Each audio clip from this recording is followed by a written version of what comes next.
Okay, so you think a pet shop is a cute little business. You've been inside one. You've watched the puppies wrestle in the window. You've bought a bag of kibble, cooed at a hamster, maybe walked out with a betta fish in a plastic cup. And you thought, what a sweet way to make a living. Play with animals all day. Sell some dog treats. Cash the register. Sounds lovely. That's the view from the sidewalk. Here's what's actually happening behind that counter. The average independent pet shop operates on a net profit margin somewhere between 2 and 6%. That means on a $100 sale, the owner might keep $4. 4. Meanwhile, that same owner is feeding, watering, heating, and keeping alive dozens or hundreds of living creatures that don't stop needing care when the doors close at 6. The rent doesn't pause. The animals don't wait. In a single bad week, one power outage, one sick tank, one shipment of fish that arrives belly up can erase a month of profit in an afternoon. So how does anyone survive this?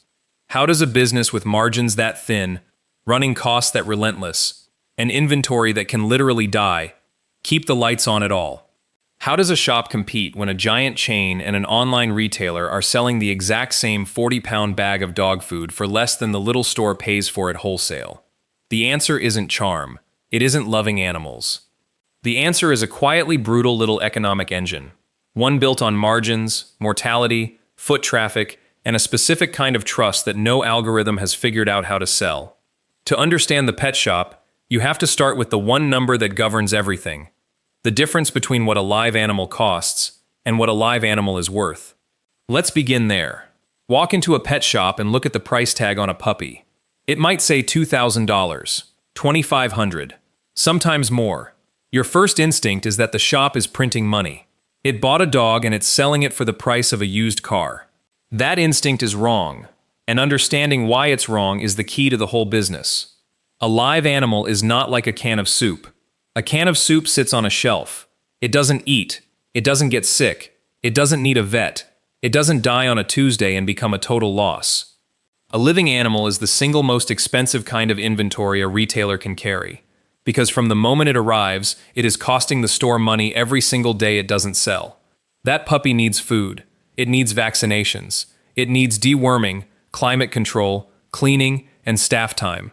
Hours of it. Every day it sits unsold, the cost of that animal climbs while the profit on it shrinks. And there's a ceiling on the price the market will pay. So the pet shop is running a race against its own inventory. Sell fast, and there's real money in it. Sell slow, and the margin evaporates one bag of puppy chow at a time. Now multiply that across a store full of living things. Fish that need heated, filtered, chemically balanced water. Reptiles that need UV lamps burning 12 hours a day. Birds, rodents, each one a tiny, breathing overhead machine. This is why so many people who love animals and open a shop are broke within 2 years. They understood the animals. They didn't understand the math. And here's the part the survivors figured out. The live animals are almost never where the money actually is. Look closely at a pet shop that's been open for 15 years, and you'll notice something. The puppies in the window aren't the business. They're the bait. The real business is everything the animal makes you buy for the next 10 years of its life. This is the single most important concept in pet retail, and it has a name in the industry: the attachment. When you take home a $200 rabbit, you don't take home a rabbit. You take home a customer. That rabbit needs a hutch, bedding, a water bottle, pellets, hay, chew toys, nail clippers, and a vet the shop can refer you to. And it needs those things again next month, and the month after that, for years. The animal is a one-time sale with a razor-thin margin. The supplies are a recurring sale with a fat one. And that's where the entire economic model quietly lives. Consider the numbers. A live animal might carry a margin of 10 to 20% after you account for its food, care, and the ones that don't survive to sale. But a bag of premium dog food, 30 to 40%. A collar, a leash, a chew toy, a bag of catnip, 40, 50, sometimes 60%. The plastic tank decorations, the aquarium gravel, the little ceramic castle, those are among the highest margin items in the entire store. Nobody comparison shops a $2 plastic castle, but they'll agonize over the price of the fish. So the smart pet shop doesn't really sell you a pet. It sells you a relationship, and it monetizes that relationship every single time you walk back through the door. But knowing where the profit lives is only half the problem, because there's a giant standing in the parking lot and it sells the exact same dog food for less than you paid for it. Let's talk about the elephant, or rather, the two elephants, the big box chain and the online retailer. The economics here are genuinely terrifying for a small shop. A national pet chain buys dog food by the truckload, thousands of pallets at a time, directly from the manufacturer. The independent shop buys it by the case, through a distributor who adds a markup. So the chain's cost on that bag of food can be lower than the small shop's cost. Not the price, the cost. Which means on the most common, most searched for products in the entire store, the little guy literally cannot win on price. Ever. And then there's the online problem. A customer walks into the pet shop, gets a 15-minute education from a knowledgeable employee about which food is right for their aging Labrador, takes a photo of the bag, and orders it online for $3 less while standing in the aisle. The industry has a bitter word for this. They call it showrooming. The small shop pays for the expertise, the rent, and the staff, and the online warehouse captures the sale. So on paper, the independent pet shop should be extinct. The math says it shouldn't exist.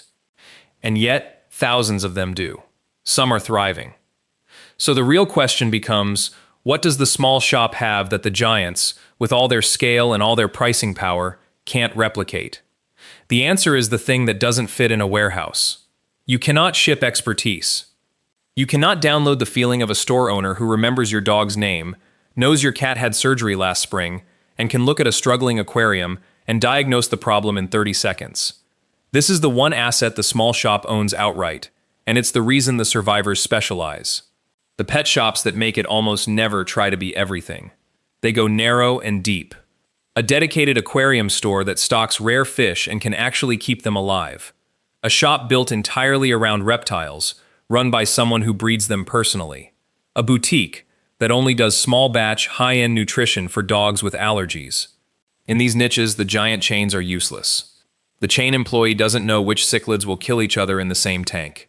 The website can't tell you why your gecko stopped eating. The specialist can. And the specialist charges for it, in margin. This is the small shop's version of a competitive moat. It's not built on price. It's built on knowledge, on relationships, and on the specific stuff the big players find too complicated, too fragile, or too low volume to bother with.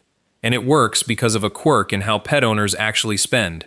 People will drive past 3 cheaper stores to reach the one where someone understands their animal. And they'll pay a premium not for the product, but for the confidence that they're not accidentally hurting a creature they love. Confidence, it turns out, is one of the most sellable things in the entire pet economy, and it can only be sold in person. But knowledge alone doesn't pay the rent. The real financial genius of a great pet shop is turning that one-time visitor into a river of small, predictable payments. Here's where the model gets clever. A single dog food sale is a transaction, but a customer who buys dog food every month for 8 years is an annuity. A stream of guaranteed, repeating revenue. The lifetime value of one loyal pet owner can run into the thousands of dollars. So the entire operation is engineered, quietly, to convert casual buyers into lifers. That's why the good shops stack services on top of products. Grooming is the obvious one, and it's a workhorse. A groomer generates high-margin revenue from labor rather than inventory. No bag of food to buy wholesale. No animal that might die. Just skill and a pair of clippers. And grooming brings the same customer back every 6 to 8 weeks like clockwork. And every visit is a chance to sell a leash, a treat, a new toy on the way out. Then there's boarding, doggy daycare, training classes, self-serve dog wash stations. Every one of these does the same 2 things. It produces margin that a warehouse can't undercut, and it creates a reason to keep coming back. Some shops even run loyalty programs and subscription auto-ship, borrowing the online playbook. Buy 9 bags, get the 10th free, and suddenly the customer has a reason not to defect to the internet. Compare 2 shops to see how much this matters. Shop A sells products only. Every sale is a fresh fight against online pricing, and every customer is up for grabs every single time. Shop B sells products plus grooming, training, and boarding. Shop B's customer is bonded to the store by habit, by relationship, by the appointment already on the calendar. Shop A competes on price and slowly bleeds out. Shop B competes on loyalty and compounds. The products might make similar margins, but the lock-in is completely different. And lock-in, in a business this fragile, is survival. Now let's talk about the part nobody in the window display wants you to see, the cost side. Because a pet shop's expenses are unlike almost any other retail business on earth. Start with the obvious: rent, utilities, staff, insurance, the standard retail load. But a pet shop's utility bill is monstrous compared to a clothing store of the same size, because live animals need power around the clock. Aquarium pumps and heaters run 24 hours a day. Reptile lamps blaze for 12. Ventilation, climate control, refrigeration for perishable foods and medications. It never switches off. When the store is dark and locked, the meter is still spinning, keeping things alive. Then there's the cost that has no equivalent in normal retail: mortality. Some percentage of live inventory simply dies before it sells. Feeder fish, delicate tropical species, young rodents, losses are baked into the model, and every death is pure loss. The animal was fed, housed, and cared for, and it returned nothing. Good shops obsess over this number the way a restaurant obsesses over food waste, because a spike in mortality can quietly turn a profitable month into a losing one. And then there's the risk that keeps owners up at night: catastrophic failure. A power outage on a hot summer night can wipe out an entire fish room. A heater malfunction can cook a tank. A single introduced disease can sweep through livestock.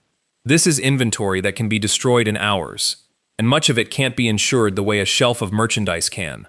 The pet shop owner isn't just a retailer, they're a life support operator running on a retail budget. So when you stack it all up, thin product margins, deadly overhead, giants underpricing you, and inventory that breathes, the wonder isn't that pet shops struggle, it's that the good ones make it look easy. And the ones that make it look easy all understand the same handful of levers. Let's put the whole machine together, because now every piece connects. The live animals aren't the profit, they're the entry point. The thing that pulls a lifelong customer through the door and attaches them to a decade of recurring purchases. The supplies and accessories are where the real margin hides. The high markup castles and collars and premium foods that no one price checks the way they check a puppy. Specialization is the moat.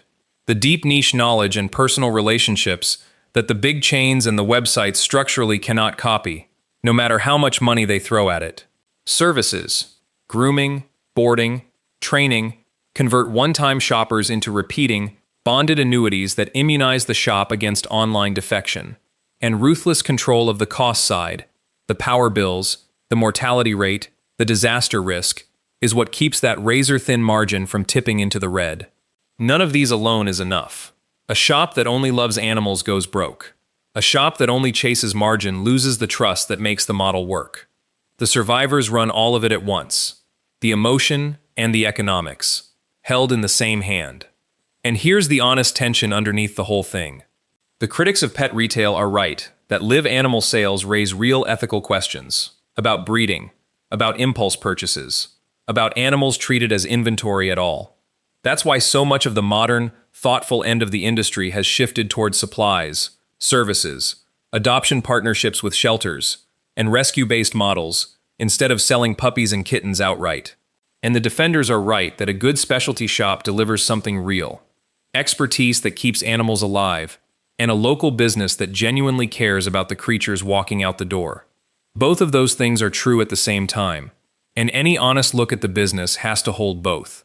But here's what nobody disputes. What the great pet shops build is genuinely hard to build. The knowledge takes years. The trust takes longer. The relationships can't be bought with venture capital or shipped in a box. That's exactly why the little shop, against all the math, is still standing next to the giant. So the next time you walk into a pet shop and drop a $5 bag of treats on the counter next to a tank of glittering fish, remember what you're actually looking at, not a cute little store. You're looking at a tightrope act, a business balanced on the thinnest margins in retail, keeping hundreds of living things alive around the clock, competing against companies 1,000 times its size, and surviving on nothing but expertise, loyalty, and the one thing the internet still can't deliver: someone who actually knows your animal's name.